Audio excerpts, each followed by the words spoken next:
Morning, everyone. Welcome in. Betsperts Golf here for your first look at the 2025 Memorial Muirfield Village. No days off. Happy Memorial Day to those that are hanging out with us live. Re-listen to this later. Hopefully you would enjoy it. Celebrate the folks in your life that gave us this day. Andy, what's going on, buddy? Yeah, if you are American, happy Memorial Day. Remember those you've lost. And if you're not, I guess it's just Monday and you're at work. Sorry about your life. I'm heading to the liquor store after this and then to the grill to make ribs all day. I'm going to I'm going real low tech on it. Okay. People that like fire up the big smoker for ribs, it's like, you don't need to do all that. Because it's me and a couple kids and my wife. They're going to have like one or two ribs each. And then I'll have half a rack. So I'm going to make one rack. You can do that on a kettle grill, guys. Yeah. Just push all the coals to one side and put your lawn chair and your beer right next to it so you can kind of monitor the temp. Try to keep it 225, hang out for 6 hours, and boom. That's all there is to it. So it's going to be a pretty easy cook today. And I'll probably spend some time reading some more previews for Muirfield, as close but no cigar last week. I had Novak. I had Hitsutsane, who played very well. Novak was my one and done. I wish he'd have finished a little stronger, but it felt good throwing a rando out there for not a rando. I mean, this guy is like fourth or fifth in FedEx Cup points. Yeah. I doubt he finishes in the automatic qualifiers, but the whole of his season has to probably be on Keegan's radar, which again is like, oh my God, this guy's going to go up against like one of the Hoygaards. Like it still doesn't feel like a fair fight for Europe. Who knows? We get to set the course up, but I feel like he should be Ryder Cup contention at a minimum. Keegan played with him Thursday, Friday at the PGA. And there's no way that wasn't, it was Keegan, Mav, and Novak. Like there's no way that was an accident.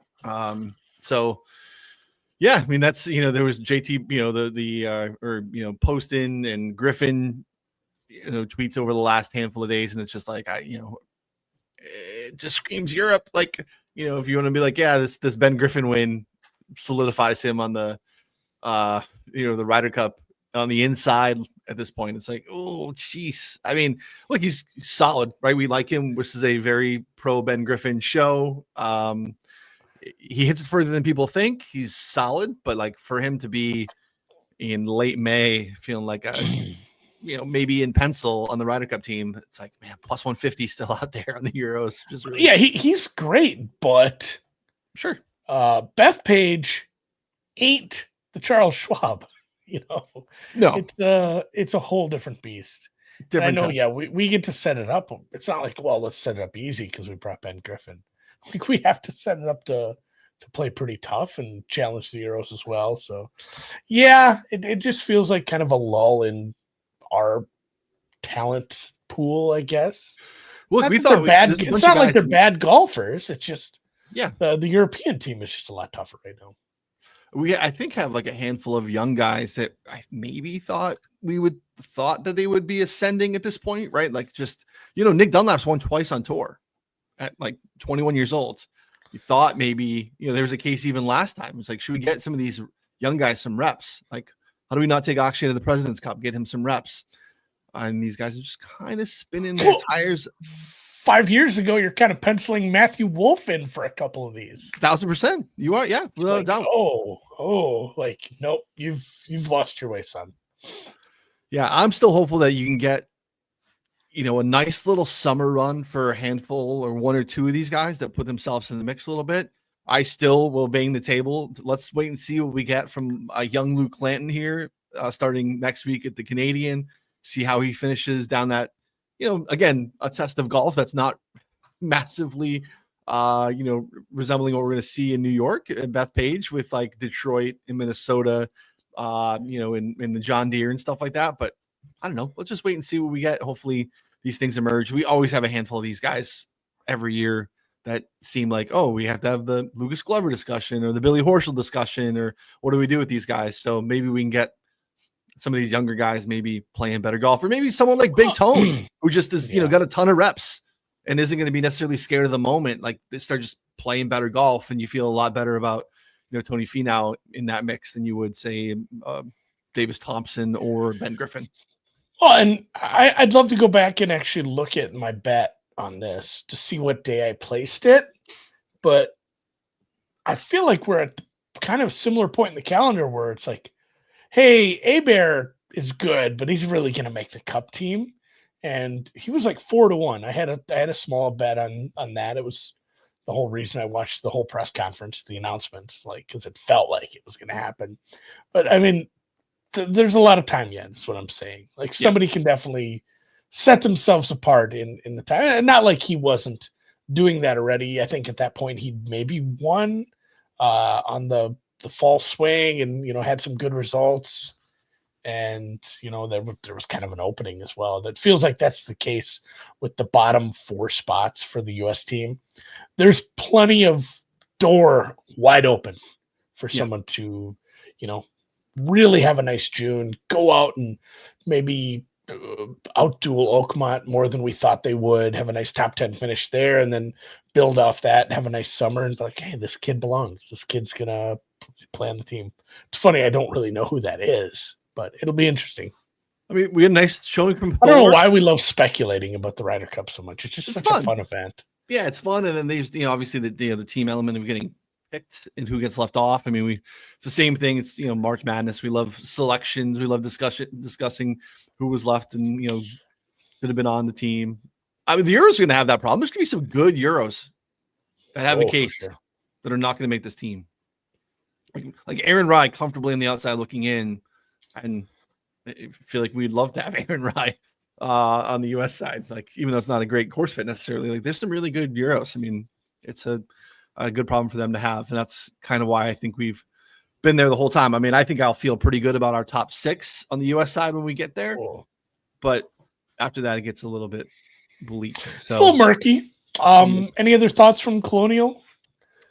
No, I mean, I got lucky, get chopped a couple of each ways because I went each way market instead of without Scotty market. So same guys as that you had there. Well, I had JJ Spawn T6.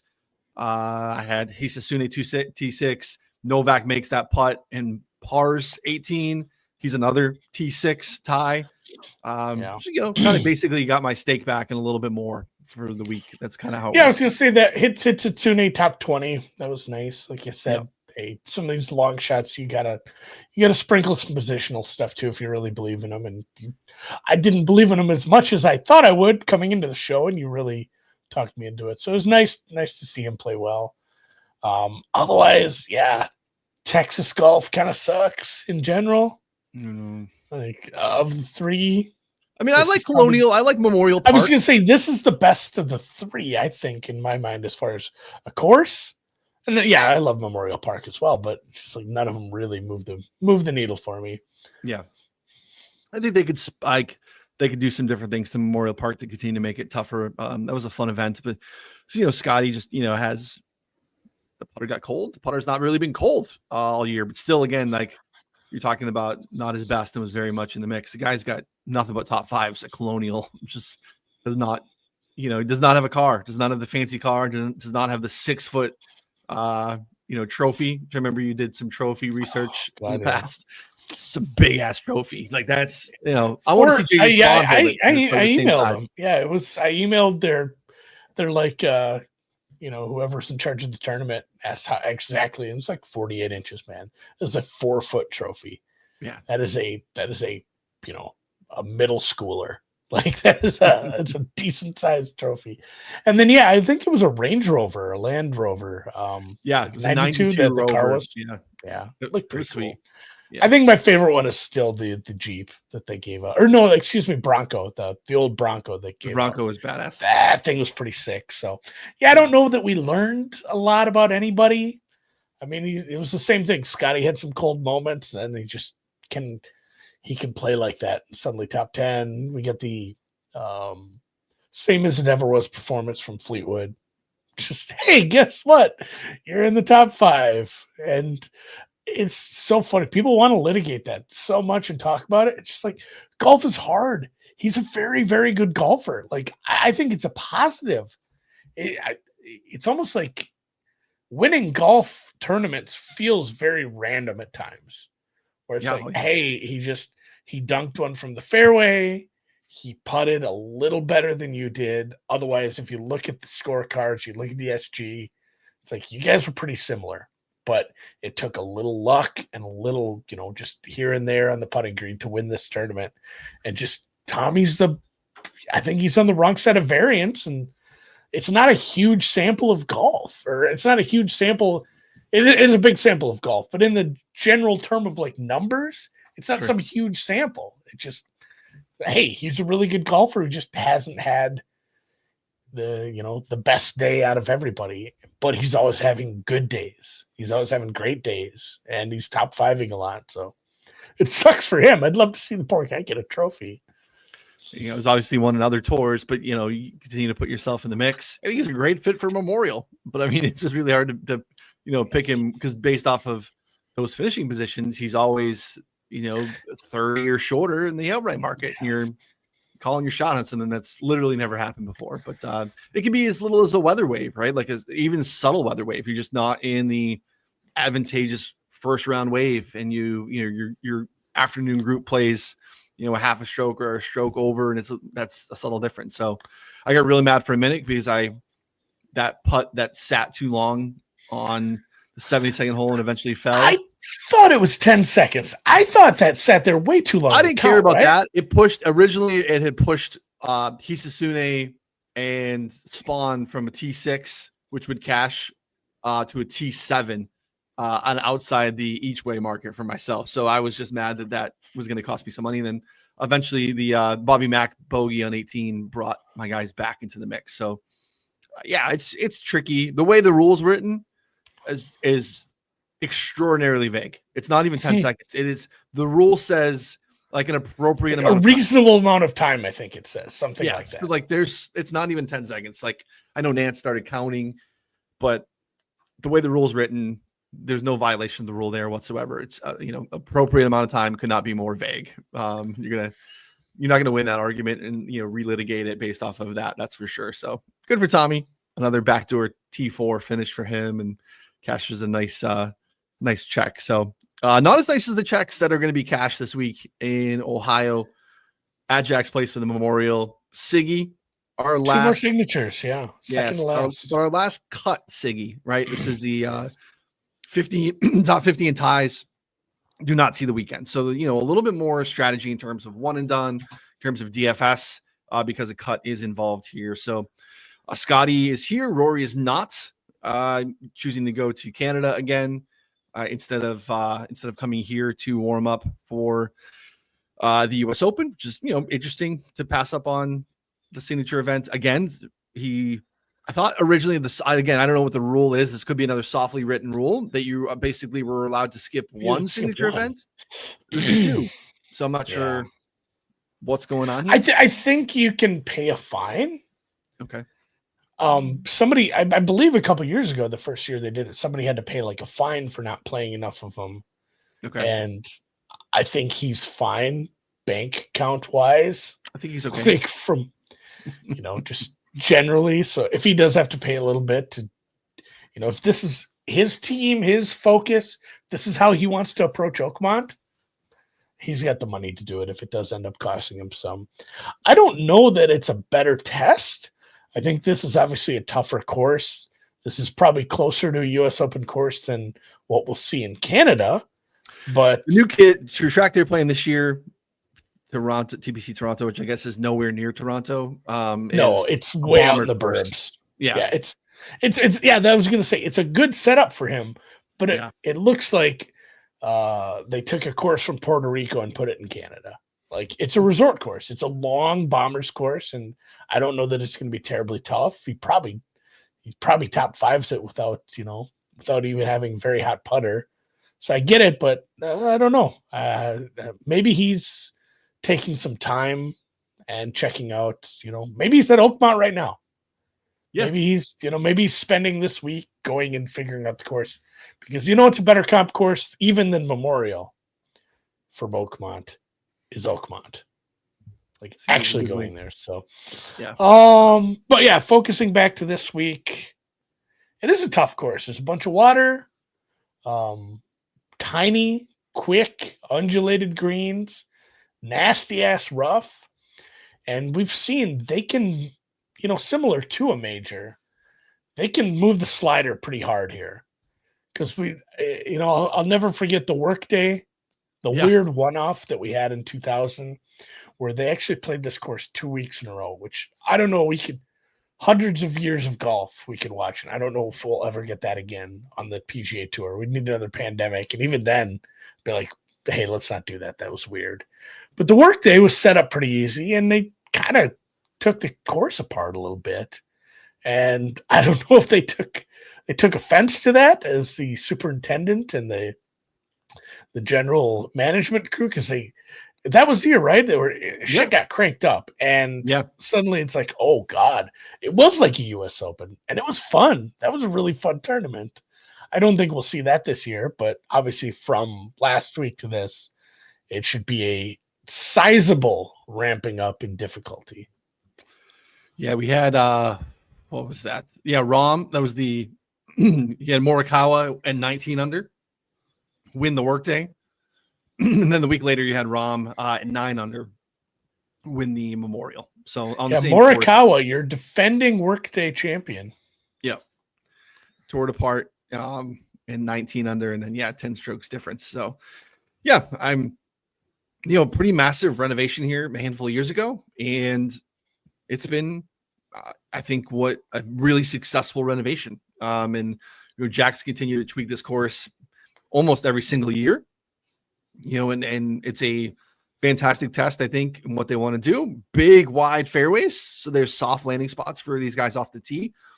But if you miss, it's rough, right? So this is like his ode to Augusta, where he really likes how you can, not really be punished off the tee. If you are driving it well, you don't want to be having to, club down a ton. But if you are not accurate off the tee, the rough is going to grab you, which is, very different than obviously Augusta.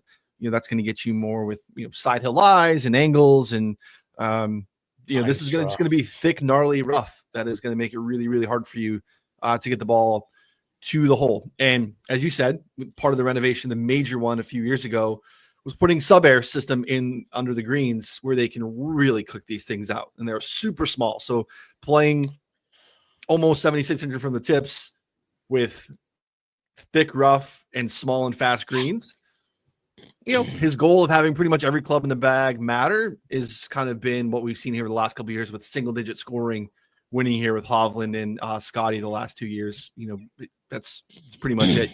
You're making the cut at 3-4 over, basically. It's tough.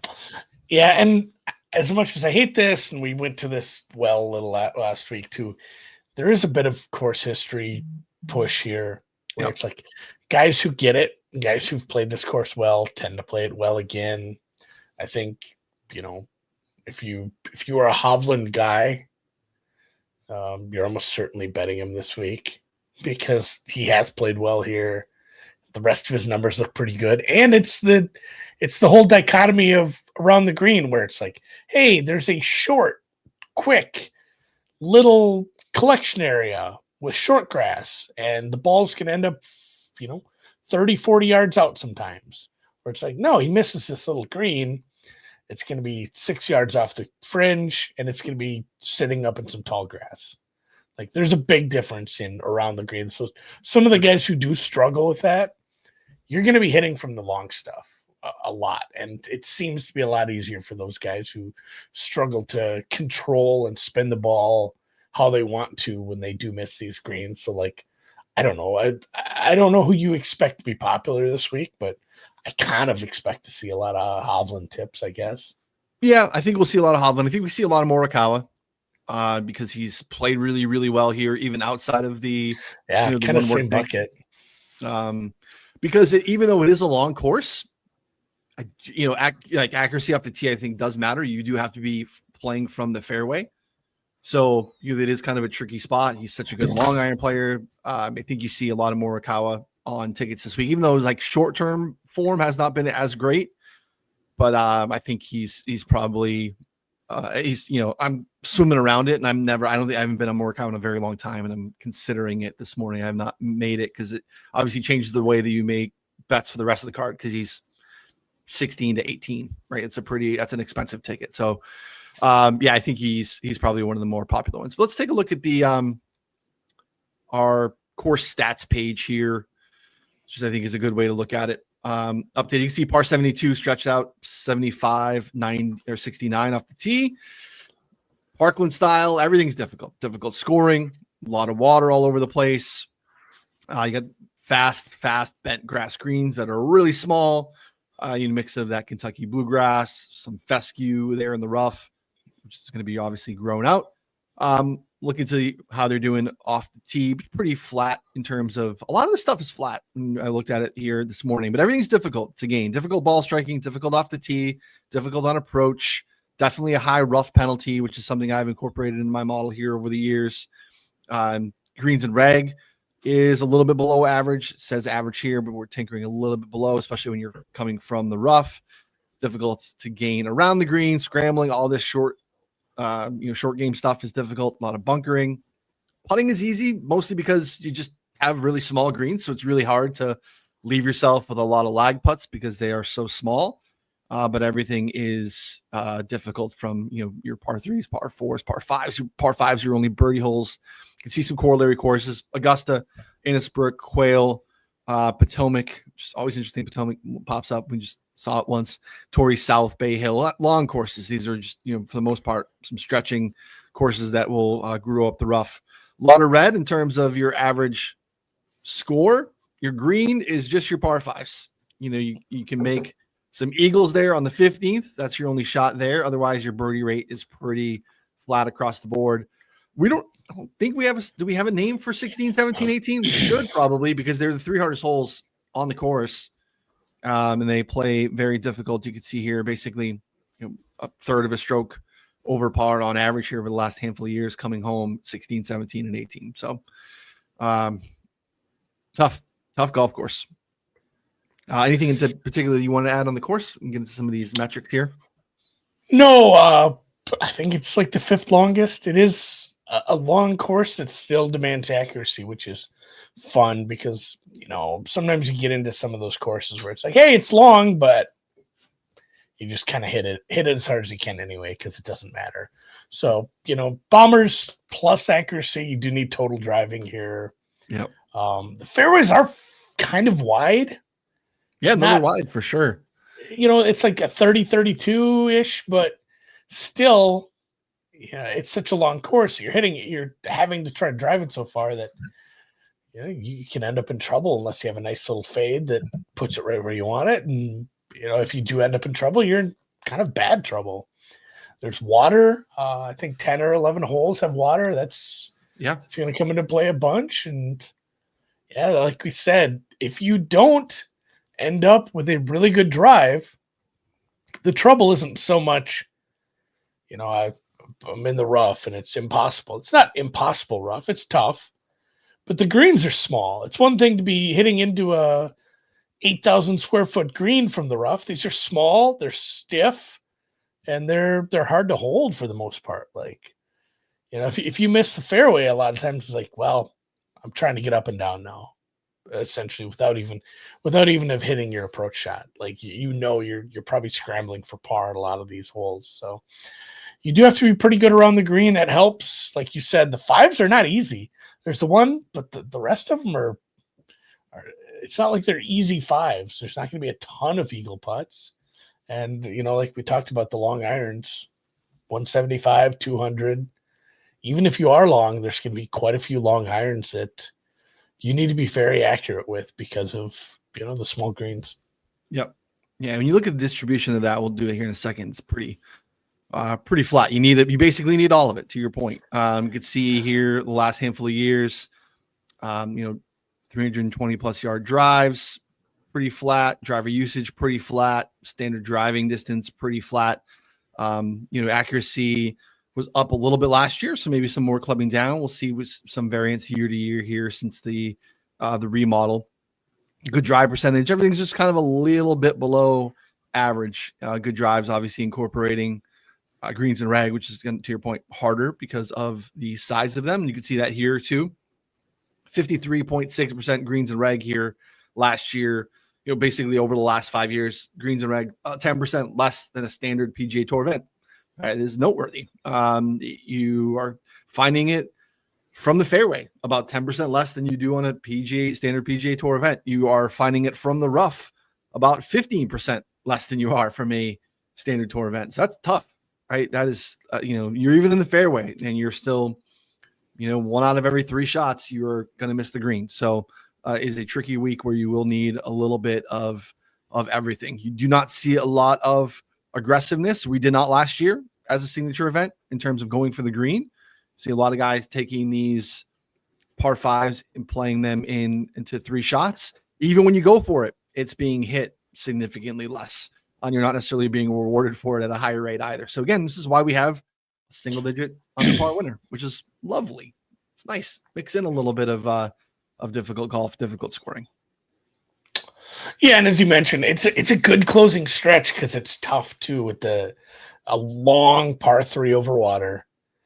The 17th hole is like 485 it says. Yeah. And you look at the landing zone on that, it's not easy. There's dog leg, uphill, stuff in the way, pain in the ass, and then another 480 to close it out. Like that's what makes it fun, especially if you do end up with some, with some people dueling it out in the final couple groups. You have some it stinks when it stinks when a guy can just say like he's up by 2.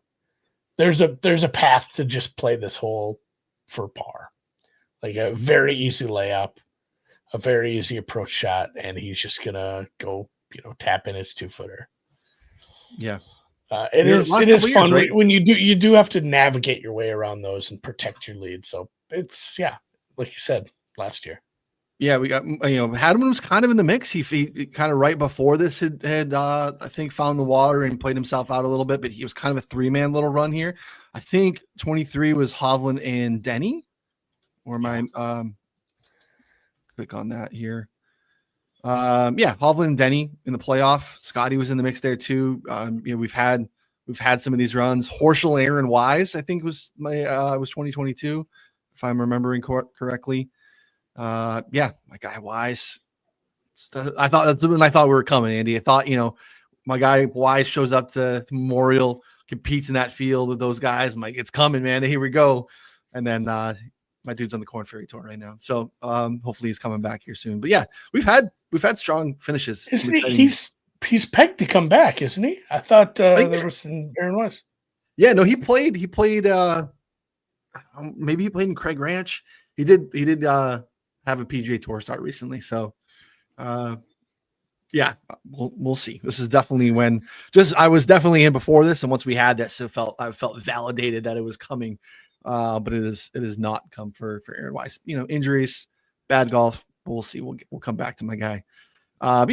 We like having fun finishes on a Sunday, like trying to golf a bunch this weekend because I'm going to be out of town the following weekend. It's my birthday weekend. So I usually like to golf a bunch on my birthday and I'm not going to be able to. So I'm trying to get a bunch in this week, but I'm like, do I really want to golf Sunday late afternoon during Memorial? I want to watch that finish. So maybe try to get out really early on Sunday to get some golf in before the finish. Cause I think it's going to be a great finish. We always get one, some exciting play. You can see here from an approach shot distribution, it is pretty flat. You see even here total from 50 to 125 is pretty much right on par. And that's the those par 5s being turned into 3-shot holes for a lot of the field, right? Like over 60% of the field. So you're going to get some of these wedges in. Everything else is pretty flat. 125 to 150 bucket, 150 to 175. When you get into 175, 200, 200 plus, like they're all pretty much right in line. Nothing is massive where you need to, go in and really focus on specific distribution numbers or, proximity from these particular ranges. Cause you're going to need a little bit of everything this week.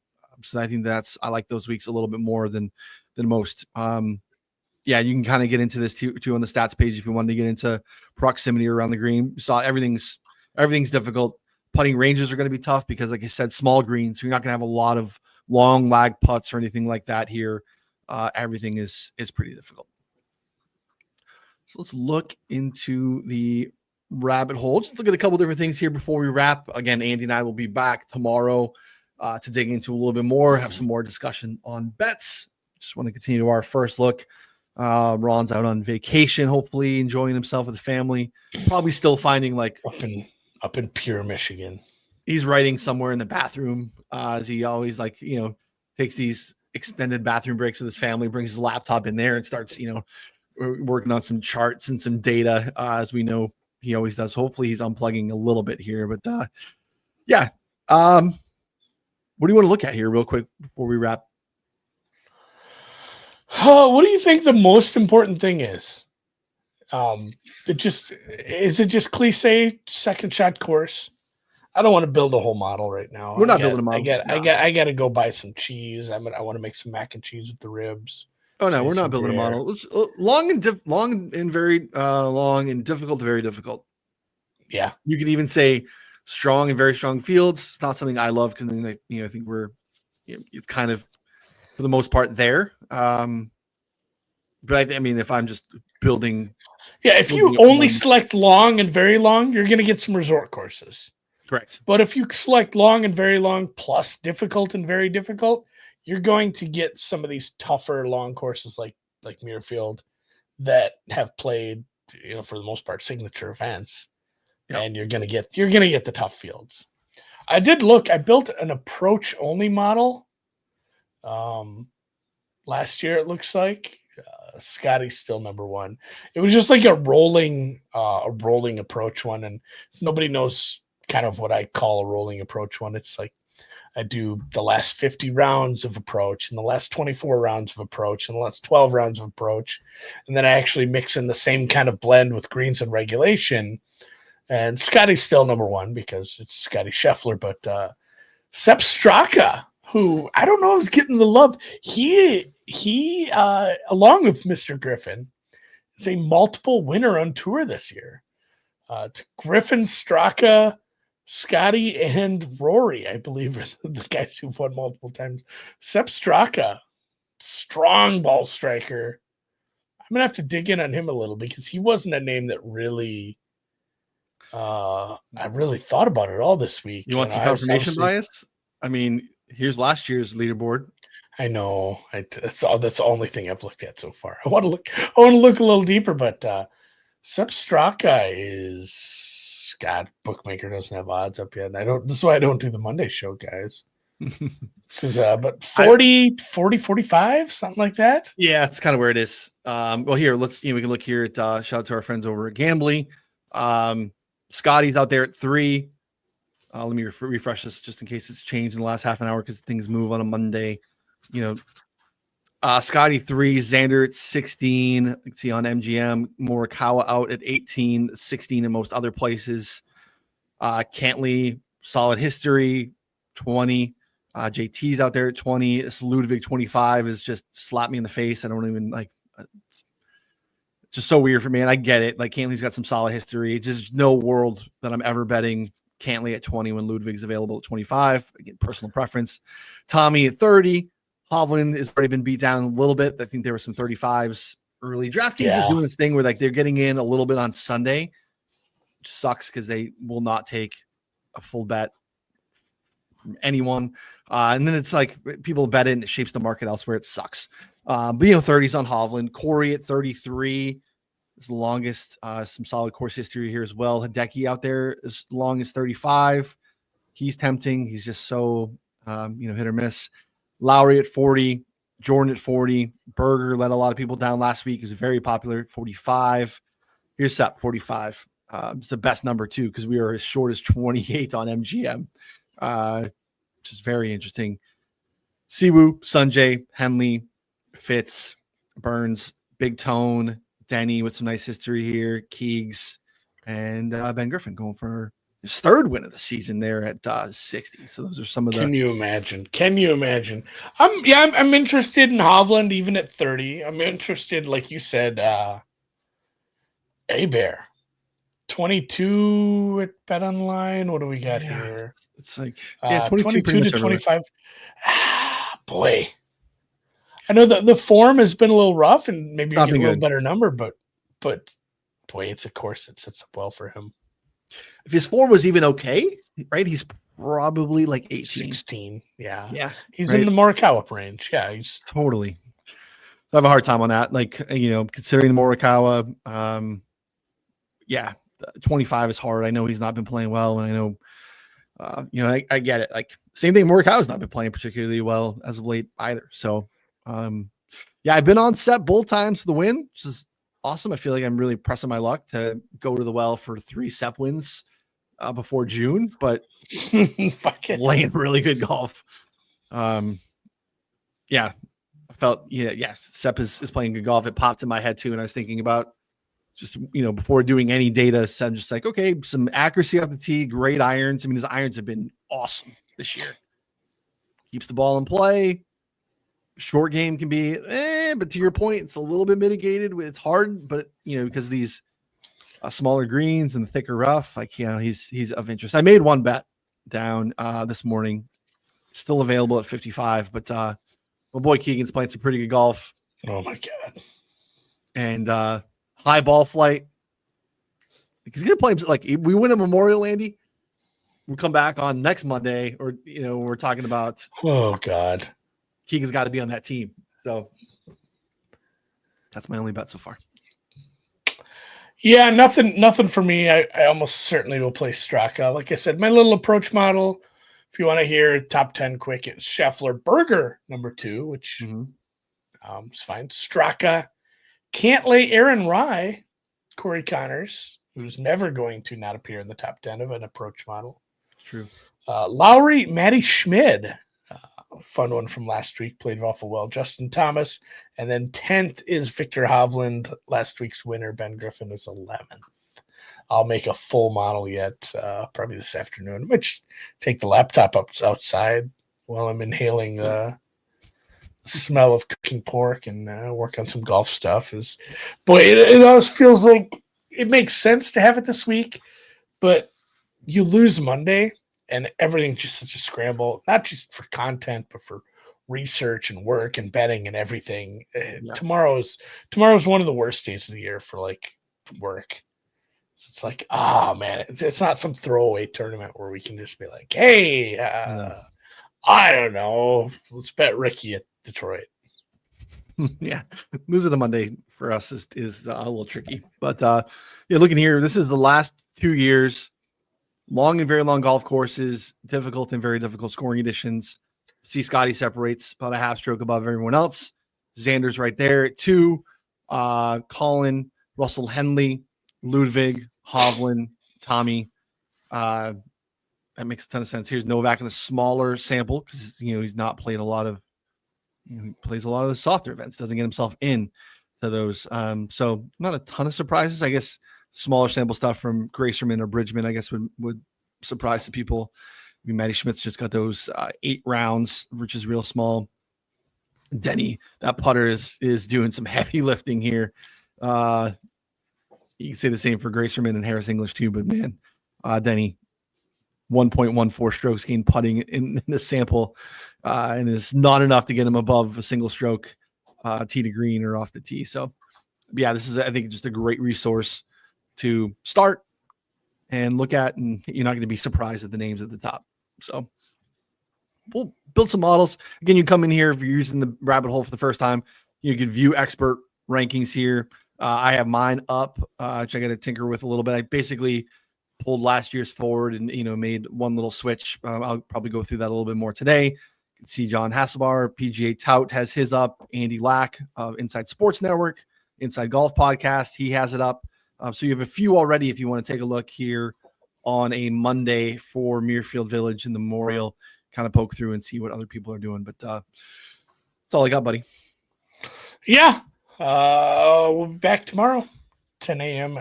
Central Standard time. We'll do some betting. I'll have some bets by then. I'll have my model. We'll look at my model. I promise we'll have a full model built up by then. We'll take a look at it. We'll talk about who we bet and take any questions. We'll talk some one and done, maybe even some, DFS thoughts and get into it. So enjoy your Memorial Day. We'll catch you guys on the flip side.